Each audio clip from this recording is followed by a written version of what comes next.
you're going to give women a new constitutional amendment, and the first thing is they will have to sign up for the draft like our brothers. You've got to be kidding. Because the draft law is the perfect example of a sex discriminatory law. The draft registration law says all male citizens of age 18 must register. Now, you know, they're trying to resurrect ERA in the Illinois legislature right now. And I think I should warn the young women here that, yes, we don't have a draft today, but we do have a draft registration law. And if ERA were there, it would change the draft registration law from male citizens to persons. That's what eliminating sex discrimination would do. And you would have to register. And if you do not register according to the law, you will lose all your opportunity for government grants and loans for your college education, and you would not be able to get a federal government job.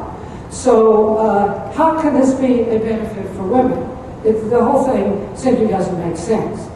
And then, as I mentioned, the word in it is sex. So I think it is perfectly obvious that it would give the courts the opportunity to require same-sex marriage licenses. If two men show up at the office of the city clerk and say, we want a marriage license, and she looks at them and says, not giving it to you because you're both men, she is obviously discriminated on account of sex. The eminent legal authorities have said that one of the effects would be to require us to give same-sex marriage licenses.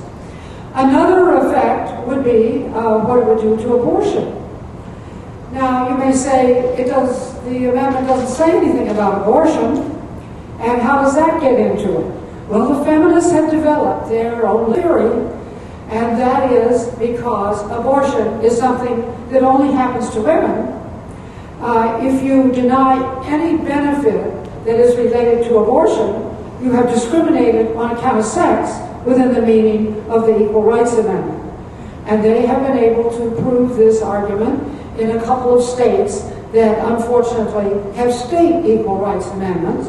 And I don't agree with it, but then the court rules. It was the court of New Mexico that bought the whole feminist argument and said they are required to use taxpayers' money for Medicaid abortions because of the state equal rights amendment.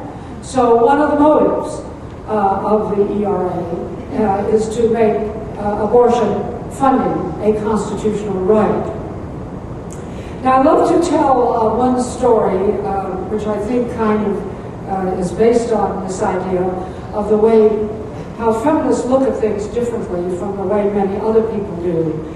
And they tell the joke that the news came over the wire services one day that the world will end at noon tomorrow. And it was reported differently by different newspapers according to their particular biases. And the New York Times gave it a very ordinary headline, "World will end at noon tomorrow," details on pages 5 through 8. The Wall Street Journal gave it a couple of columns, "World will end at noon tomorrow, stock market will close early." USA Today gave a very colorful front page, "World will end at noon tomorrow, see our survey on what people think about this." But the Washington Post gave it a great big black headline, "World will end at noon tomorrow, women and minorities hardest hit." Now, the ones who are not laughing are the feminists, because they don't have any sense of humor.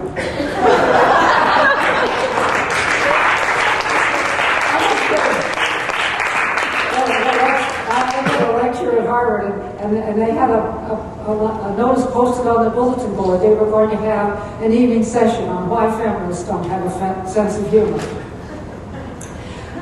You know this commentator on ABC, John Stossel. A couple of years ago, he did a documentary called "Boys and Girls Are Different." And he started off by saying he used to buy the feminist line that there really isn't any difference between men and women, and it's just all your stereotype societal upbringing that makes boys and girls different. So he decided, first of all, he got married and had a couple of children, and then he did realize that they are very different, beginning even in the cradle. So he set out to make this documentary. And he went to Bella Abzug and put the microphone in front of her and asked her about if she really believed this stuff, that boys and girls are made different because their old-fashioned parents give them different kinds of toys. Oh yes, she said, boys ought to be given dolls and girls ought to be given guns, and it's just the way the parents bring them up. So then he went to the toy manufacturers and said, well, why don't you make dolls for boys and trucks for girls and so forth? And the toy manufacturers said, we tried doing that, but they just don't sell. We just don't understand that they don't sell. And then he went out and he photographed the tryouts for the Los Angeles Fire Department. And you saw these pictures of the women who couldn't carry the hoses, and couldn't carry the ladders, and couldn't do what you're supposed to do to be a member of the fire department. And so then he went to Gloria Steinem and gave her the microphone and said, now really, Gloria, if you're in the second floor of a burning building, don't you rather have a nice big strong man who can carry you out than some woman firefighter? No, she said. No, she think we ought to have affirmative action to get women on the fire departments. And he said, well, she might have to carry you down the steps by your heads or legs, and your head would bump on every step. Oh, she said that would be all right because there might be less smoke down there. So there are real differences between men and women. On the average, men are 6 inches taller, men are 30 pounds heavier, and men and women are different in the weight they want to be. Rich men are fatter than poor men, and rich women are thinner than poor women. And most of those with anorexia are women. There are 10 times as many men who are colorblind as women, and there are 5 times as many men who are stutterers than women. So there are these differences. But if you're in the academic community, you better not talk about them, or you better not say that we ought to have research to find out why this is so. Now, the feminist movement has been trying to tell the young women that there is much greater fulfillment for women in the workforce than there is in the home. And that it's okay if you do have a baby, you should put your baby in daycare. And I noted when Bernard Goldberg wrote his book about CBS called Bias, which talked about the bias of the national media, he said the biggest story you will never see on CBS is what's wrong with daycare, because the feminists absolutely will not let the evidence of the diseases and the other problems caused by daycare go on television, because that reflects on their lifestyle. They continue putting forth this notion that it's so much more fulfilling for women to be in the workforce than in the home. And we know that Betty Friedan got her start with the feminist movement, with her book The Feminine Mystique in 1963. In which she described the life of the homemaker as a comfortable concentration camp. Now, I had 3 kids in diapers in those years, and I didn't think of myself as being in a concentration camp. I really enjoyed it, and anyway, those years passed very rapidly.